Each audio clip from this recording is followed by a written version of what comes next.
今日なんですけれども、ずっとやりたかったテーマが一つあります。それは房、それから巻物、これなんですけれども、ここ最近これをもう少し突き詰めて考える機会がまた増えました。私自身こういった手裏剣を使っています。自分で巻いたり作ったりしていますが、ここに関して本当はですね、普段 YouTube で話していること以上に話したいことがたくさんあります。自分が考えていることを口にしたいなと思っていたんですけれども、尺が長くなってしまう。長くなってくると誰も見ないよと言われていました。ですが、私の YouTube どちらかというとためになる情報を配信しているかといったらそんなことはありません。ですのでここは一つ、私が思うやりたいこと、私が楽しいこと、そういったことをやりたいなと思いました。そこでこの房、巻物、これについていつもよりももう少しだけ突っ込んで、より踏み込んだ内容で話したり、ちょっといろんなものを作って実験したいなと思っています。多分長くなるので分割する可能性があります。今日はまずはその一覧、房と巻物を考える、このテーマでやってみたいと思います。巻物、それから房付きの手裏剣、これはですね、考え方としては根岸流などに見られる形です。それでなぜこの巻物を巻くのか、房をつけるのかなんですけれども、これに関しては諸説あります。これをつけた方が、この糸を巻いたりした方が長い距離を安定して飛ぶ、要はその安定するための効果、そして例えば暗い中でこれをパッと持った時にこの上下、これが分かりやすくなる。こう持っているのかこう持っているのか、昔の明かりのない時代でもパッと手に持った時にどう持っているのか分かりやすくするために巻いているんだという説もあります。そして重要なのが、こういった巻物を巻いたものの場合、その剣体というのはこのように少しお尻の方がすぼまっている形のものが多いんです。先重心になっている、そしてお尻が細くなっている、こう持つわけですね。そうすると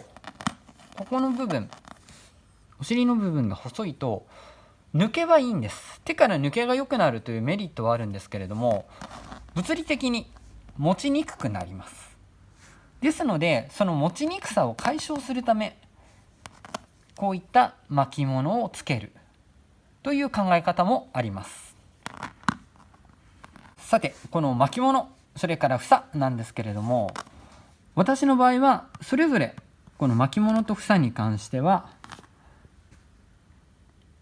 違う考えで作ってます。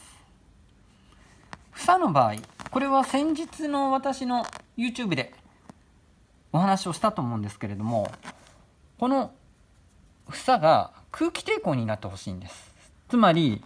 何もついていないものの場合、立ったまま的に当たってしまう。つまり切っ先が倒れずにこう立ったまま飛んで的に当たってしまう、この状態をなくしたいためにお尻に空気抵抗をつけました。お尻に空気抵抗があれば当然切っ先は倒れます。それがこの形。私の場合この房はこの空気抵抗を得るためにつけています。そして巻物、糸を巻いたものですね。これの場合なんですけれども、お尻に軽量部分、軽量素材をついでいます。つまり軽い素材がここに入ってるわけです。だからもうねはっきり出してしまえば、この2つ同じものなんですが長さが違います。この長さの違いは5ミリぐらいなんですけれども、軽量素材を継いだためにこの長さの違いが発生してます。後ろにわずか軽量素材を継ぐことで重心を私は少し前に移したいなと、そう思って軽い素材を継いでます。ちなみにこういったものや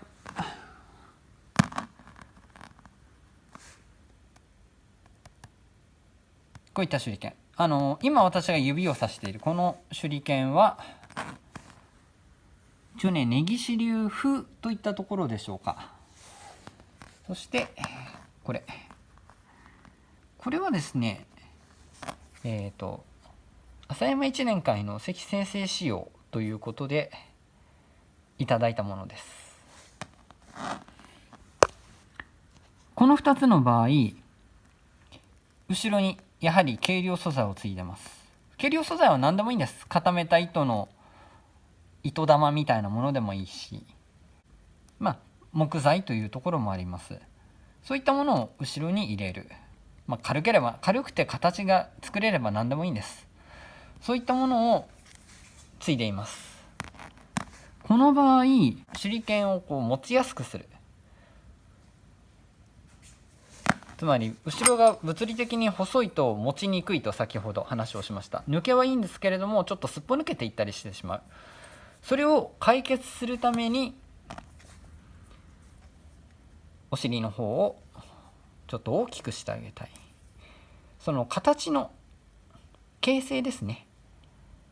それが主な目的と私は考えてます。そしてもう一つ大事なのはほんのわずかなんですけれども、弓矢でいうところの矢羽の効果、つまり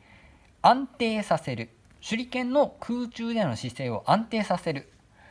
という意味を持たせることもありますが、私はそういった意味でこの巻物をうまく使えてるかどうかちょっと自信がないところが正直な話です。きちんとしたもの、例えばこれは私が巻いたものなんですけれども、この手裏剣は最初からもうこの形として作られたものです。この手裏剣だとまた分かりませんが、私が自分で巻いたものの場合後ろがかなり軽い軽量素材を継いでいるので、ほんのわずかこの矢羽の効果を期待するという人もいます。おそらくねこれも重量調整をしている可能性はありますが、ちょっと巻物をほどいたことがないので分かりません。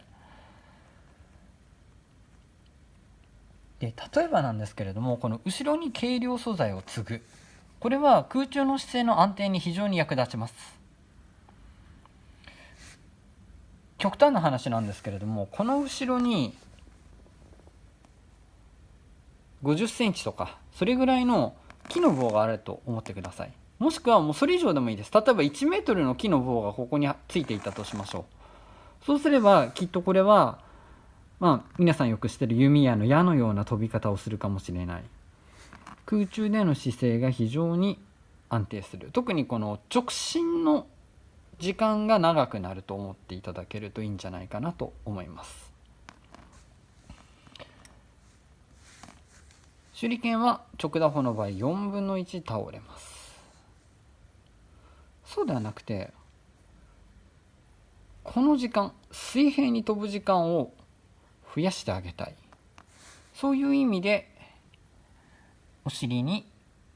軽量素材を継いでこういった巻物を作る、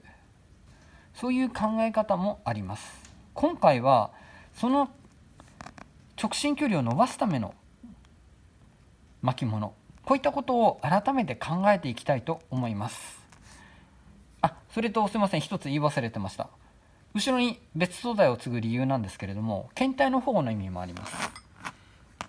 つまりもう手裏剣が刺さっているとします。この後ろに次の手裏剣が飛んできて刺さる。こうなった時手裏剣の先って焼き入れをして硬いものが多いんですけれども、後ろって意外と柔らかいものが多いんですね。全部焼き入れをしてしまうと硬くなって硬いものはかけやすくなるので、全部焼きを入れる人もいれば先だけ焼きを入れるという人もいます。先に焼きが入っている場合、先が硬い、後ろは柔らかい、そこにこんなのが来てぶつかってしまった場合、後ろがささくれだったりします。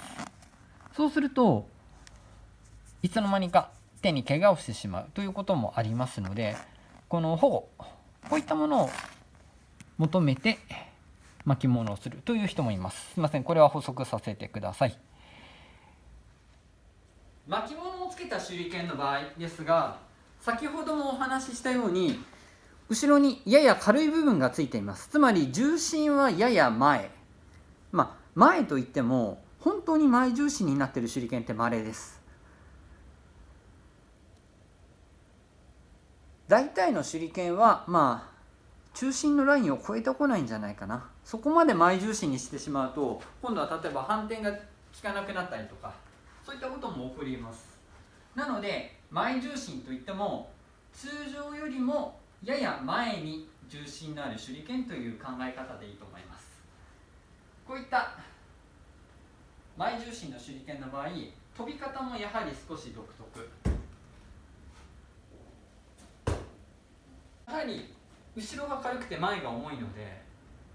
一種弓矢の矢に似たように、直線距離が少し長くなるように、空中で姿勢が安定する、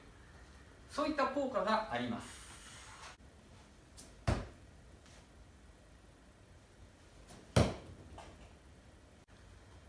先ほどこういった巻物をつけた手裏剣、これを私が作る目的の一つとして持ちやすさの保持だとか検体の保護、そういったことを目的にこういうのを作ってますという話をしました。あとは物理的に持ちやすくするためですね。ただしこれを矢羽と見立てて空中での安定性を増すために、ほんのわずかなんですけれどもね、ほんのわずかの安定性を獲得するためにこの巻物を巻く、糸を巻くという人もいます。というかそれをやはり期待してこういったものを作るという方が多いと思います。私も実は最初のうちはその効果を期待してこの巻物、糸の巻き方であったりとかどう作るか、そういったことを考えていた時期があります。そしてそれを今改めて考えようとしてます。で、以前私が矢羽の効果、これをより具体的に分かりやすくしようと思って作ったのが、今回作り直したんですけれども、ボール紙を見立ててみました。中は空洞です。これ要は非常に大きい巻物をつけた、それと同じ効果があるのではないかと思ってこんなものを作ってみました。さすがにねこの大きさになると直打法は難しいんですけれども、ちなみにこの本体に使ったものはコンクリート針、つまり15センチ、6ミリのただの棒です。先端が太くなったりしていません。ただの鉄の棒、重さがあれば何でもいいと思って作ってます。これでも一定の効果が出ます。ちょっと試してみましょう。直打法ではなくて反転打法のように持ちます。尖っている方を手元に、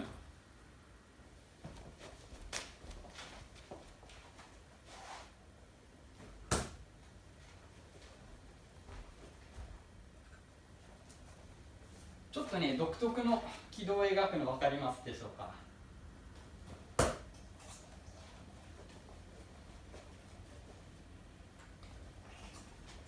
この距離だとまだブレるんです。これが距離を伸ばしていくと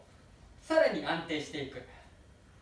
こうちょっと下から上がりましたけれどもね、これの波がだんだん少なくなって直線軌道になっていく。ちょっと長い距離で試してみましょうか。